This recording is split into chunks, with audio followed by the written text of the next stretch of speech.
At the top of my world today, Kyrie Irving has returned to the Brooklyn Nets after his absence from the team for the last 7 games. He practiced today and could play as early as Wednesday against the Cleveland Cavaliers, his former team. Kyrie also met with the media today. Let's hear what he had to say to them.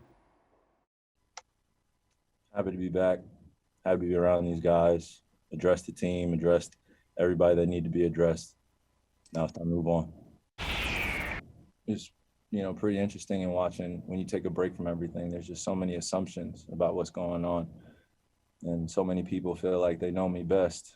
And they have no idea who I am, nor what I'm about, or what I stand for, or even attempt to take the time, or even for me to invite them to take the time. So it's a two-way street. And when things become overwhelming in life, you just got to take a step back and realize what's important.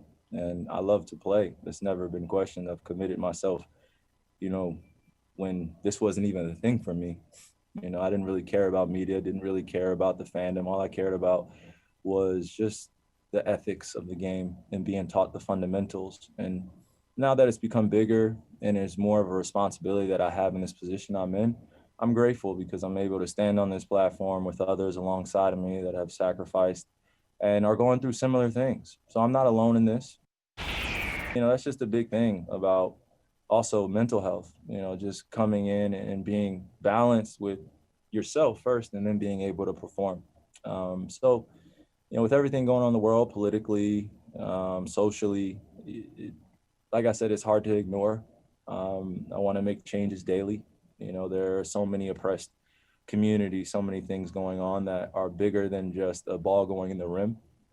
So for me, I just, like I said, it's just a balance of it, of knowing I can delegate my responsibilities off the court to people that I'm surrounded around that are for the fight and are fighting behind the scenes and in front in the lines. And, like I said, I'm not the only one that's fighting. So I'm grateful to unify with others. And that's all I've tried to do. And on the court, the same way, just play with a smile, leave something that I've felt very dear to my heart with this game.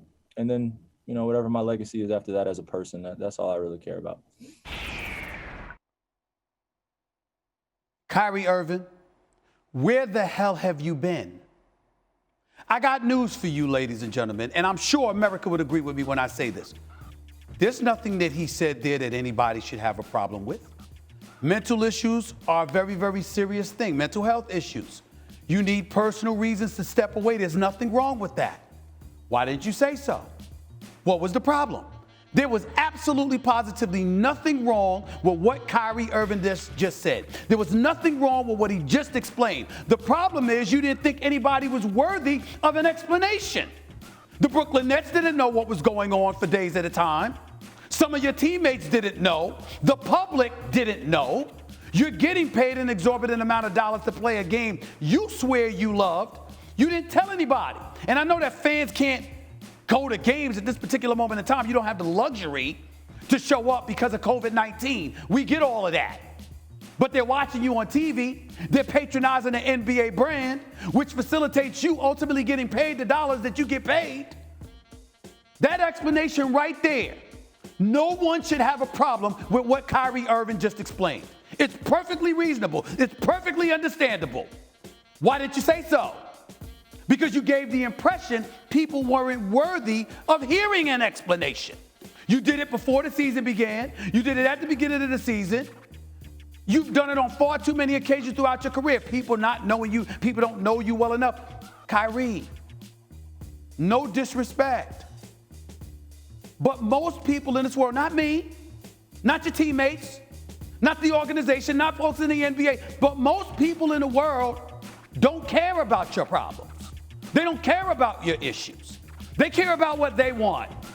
And what they want is what you swore you had to offer them, which was sensational basketball play.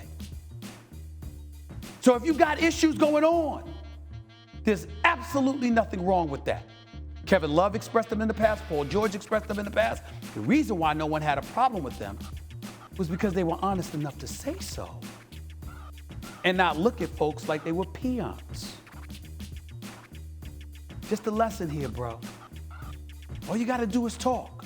You can be eloquent. You can express yourself. People can appreciate where you're coming from and leave it be, just like we're doing now. We can't wait to see you put on the show you're capable of putting on. Just ball. Just ball. And everything else comes with that. And we'll accept it if you ball.